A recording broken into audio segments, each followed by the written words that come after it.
Lección Cuaresmal. El Evangelio de hoy nos presenta la oración del Padre Nuestro. En los Evangelios encontramos dos redacciones de esta oración. La de Mateo, que es la que nos toca, capítulo 6, versículos 7 al 13. En aquel tiempo dijo Jesús a sus discípulos: Cuando recen, no usen muchas palabras como los gentiles que se imaginan que por hablar mucho les harán caso.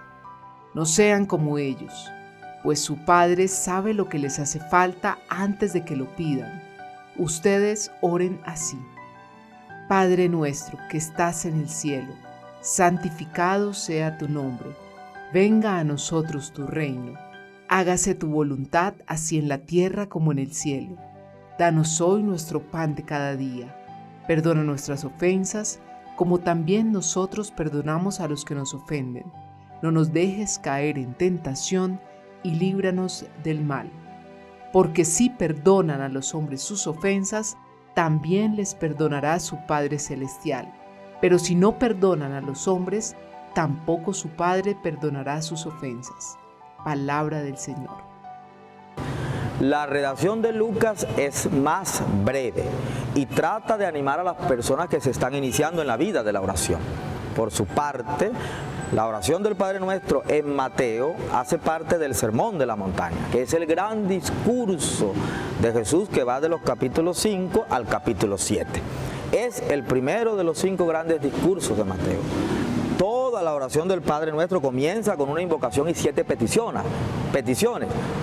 3 en honor a Dios y 4 en honor a los hermanos. O en otras palabras, las 3 primeras hablan de nuestra relación con Dios y las otras 4 de nuestra relación con los hermanos.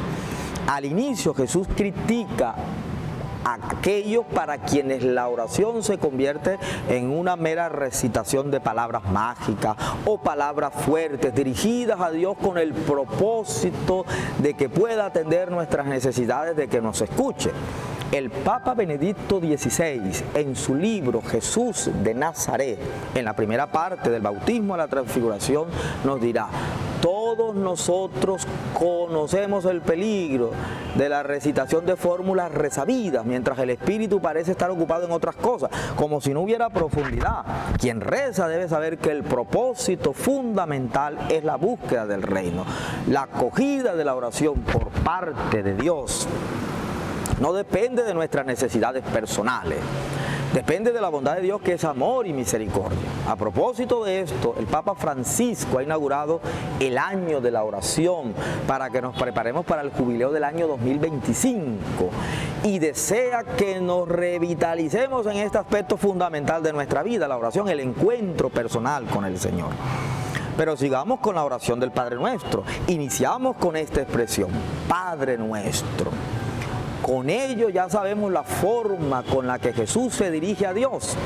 El lector aquí descubre que no se trata de cualquier Dios, ni del Dios de los filósofos, sino del Dios de la Biblia, el Dios de Abraham, el Dios de Isaac y el Dios de Jacob, a quien Dios hizo su hijo, según el libro del Deuteronomio, a quien Dios escogió y acompañó con un amor paternal a lo largo de la historia, según nos cuenta también Jeremías, y con palabras del profeta Oseas. Esa historia de Dios con Israel se muestra en la relación de un padre con su hijo. Maravillosa expresión en el capítulo 11 cuando dice: cuando Israel era niño lo amé, de Egipto llamé a mi hijo. Podemos decir entonces que toda la oración del Padre Nuestro es la oración de los hijos de Dios. Ese vínculo se expresa a través de una permanencia mutua que en el texto se encuentra con el posesivo nuestro. Con el término nuestro, el orante expresa su vínculo profundo con el Señor, su unión. En esta primera parte encontramos 3 palabras claves: el nombre, el reino y la voluntad. La primera parte entonces intenta como revitalizar nuestra relación con Dios, que muchas veces se ve dañada.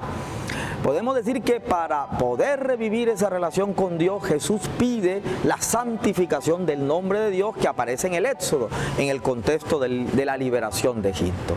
Pide la venida de su reino que era esperado por muchas personas tras el fracaso de la monarquía. Y pide el cumplimiento de la voluntad del Señor, que de alguna manera se expresa en la ley y que está en el fondo de la alianza. Mira, hermano, 3 palabras en esta primera parte del Padre Nuestro: el nombre, el reino y la ley. Son 3 palabras sacadas del Antiguo Testamento que nos motivan de alguna manera a vivir una nueva relación con Dios, que ahora en el Nuevo Testamento se vive desde Jesucristo, plenitud de la revelación. Nos lleva a tener una intimidad con Dios para hacernos de alguna manera conocer y amar su nombre y darlo a conocer, para que ese reino transforme nuestra historia en este momento de nuestra vida con tanta división, guerra, hambre, con tantos conflictos que estamos viviendo, que se haga presente el amor de Dios en nuestra vida y aún caminando por su voluntad en todos los momentos y situaciones de nuestra existencia. La segunda parte del Padre Nuestro pide que sea restaurada y renovada la relación entre las personas. Es decir, si la primera parte hablaba de la renovación con Dios, aquí es con las personas: amor a Dios y amor al prójimo. Las 4 peticiones muestran cómo debe ser entonces transformadas las estructuras de la comunidad. Pensemos en nuestras comunidades parroquiales, las estructuras de la sociedad, donde todos, hijos e hijas de Dios, descubramos que tenemos una igual dignidad. Comenzando con estas 4 peticiones que muestra esta segunda parte del Padre Nuestro, vemos que pedimos el pan de cada día. Si en las 3 primeras peticiones pedíamos los bienes espirituales que ya se hacen presentes en este mundo de una manera imperfecta, aquí el Espíritu nos enseña a pedir algunas cosas necesarias para el perfeccionamiento de la vida presente, y al mismo tiempo nos recuerda que también Dios se acuerda de nuestras necesidades temporales. A propósito de esta petición del pan, nos acordamos de cómo Jesús, cuando la gente lo seguía, se preocupaba de todos los detalles, ¿no? Pensamos en la multiplicación de los panes presentes en los evangelistas, ¿no?, que el Señor los da a través de sus discípulos. Esto nos recuerda también a nosotros de la necesidad de la generosidad.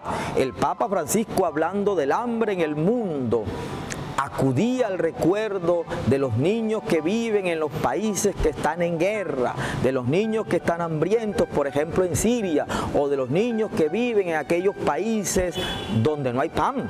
O sea, nos motiva que hay que romper barreras para ayudar a tantos que están necesitados. Pero también es importante que recordemos que la petición del Padre Nuestro nos recuerda la experiencia del maná. Es decir, que este pan también puede ser interpretado como el pan de la Eucaristía o el pan de la palabra de Dios. Esto está en consonancia con una de las bienaventuranzas que está en el contexto de este sermón de la montaña: bienaventurados los que tienen hambre y sed de justicia. La petición por el perdón de las deudas, que también encontramos de manera fuerte aquí. Si nos damos cuenta, la segunda parte de esta petición nos pone como requisito que para ser perdonados debemos perdonar a quienes nos han ofendido. Si yo no perdono a mis hermanos, Dios tampoco me perdonará a mí. Quien no está dispuesto a perdonar al recitar esta petición cuando está orando con el Padre Nuestro, está mintiendo. Nos acordamos quizás aquí de lo que dice la primera carta de San Juan en el capítulo 4, que dice: si alguno dice que ama a Dios pero no ama al hermano, está mintiendo, porque quien no ama al hermano a quien ve, no puede amar a Dios a quien no ve. Pero también está en consonancia con otra de las bienaventuranzas que aparece en este contexto del sermón de la montaña: bienaventurados los misericordiosos, porque ellos alcanzarán misericordia. Fíjense que la oración nos debe llevar al perdón, y en este tiempo de Cuaresma esto es motivo de reflexión personal. Luego, la petición de no caer en la tentación, que de alguna manera recuerda los problemas o los errores que se vivieron en el desierto, el pueblo de Israel, que tuvo siempre la constante tentación de seguir otros caminos, de volver atrás, de abandonar el camino de la liberación, de quejarse contra Moisés, que era el que de alguna manera conducía al pueblo de Dios hacia la tierra prometida, hacia la liberación. Recordemos que Jesús también fue tentado por el desierto, con el propósito de hacerlo cambiar el plan de Dios. Pero Jesús venció. También nosotros estamos llamados con la oración a vencer la tentación. En este tiempo de Cuaresma, con un esfuerzo personal a través de la oración y de tantas prácticas de piedad que la Iglesia nos proporciona para poder luchar. Pero aquí llegamos, digamos, a la última petición del Padre Nuestro: y líbranos del mal. Este mal no es un principio absoluto desconocido, sino que es la presencia del maligno. Digamos que el tentador, la antigua serpiente que intenta cambiar en nosotros el camino, el proyecto de Dios, pero que de alguna manera, como hemos dicho antes, tenemos con la oración un arma para poder luchar contra esas tentaciones o insidias del demonio.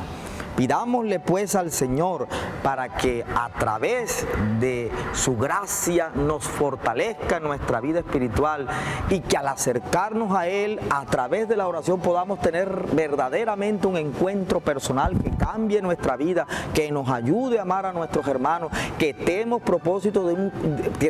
el propósito de una constante conversión en nuestra vida, que la Virgen María Santísima, ella, la Virgen del Silencio, la Virgen de la oración, interceda en nuestro camino. Que así sea.